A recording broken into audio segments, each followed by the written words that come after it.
gonna walk and talk. Okay, as LaFontaine said, I am Rina Vaishnav Rhyne. I'm the Executive Director of the Student Support Network. I came on board a little less than a year ago, and I was thrilled to bring my 15 years of experience as a social worker to the community I live in the same school system that I send my own child to school in. You can imagine when you take a job working with the school system, you start going down memory lane back to when you were in school. So I started thinking about elementary school for myself, which was a long time ago. And I thought about this really important day back in the first grade. And if I could get my picture up here, it was Cabbage Patch Kid Day. My parents clearly didn't believe in sunscreen. So Cabbage Patch Kid Day. It's the day you could bring your Cabbage Patch to school all day.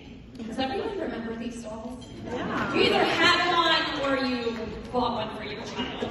They were all the rage of the 80s. They were maybe about $30. They were actually not even that cute, but you had to have one. So, my sister and I were both in elementary school at the same time. So it's me, my sister, and guess how many Cabbage Patch dolls we had in our house? You got it. So I come from a family of 5. My parents were immigrants who came to this country with not a lot.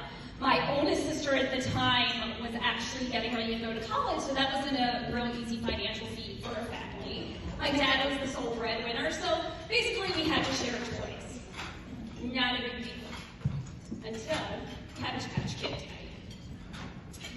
So if you've ever had more than one child, or if you have a sibling, you know exactly how this went down. There was screaming, there was crying, there was hair pulling, and then my sister and I came up with a plan. Yes, please. We said that we would meet at the main office, and she would take, her name was Emily Ann, she would take Emily Ann in the morning, and I would take a generic doll, and then we would meet at the front office, and we would exchange, and I would get Emily Ann, and she would get generic Windsor. Well, the day comes.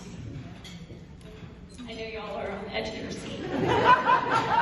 It went seamlessly. It was great. We met at the front office, we exchanged. I was the happiest first grader around in Hampstead Elementary. So, why do I tell this story besides wanting to talk about myself? I tell this story because if I can remember that story about elementary school, all these years later, about a doll for one day that would have helped me fit in, what is it like for the kids who don't have the basics day in and day out? It shouldn't surprise us if that kid doesn't want to come to school anymore because they're too embarrassed, because they don't have shoes for gym class, because they don't have a backpack to carry all their stuff. This is why the network does what it does. We want to make sure these kids get to school. We want to make sure they have good self-esteem. We want to make sure they have life-changing experiences so they have a bright future.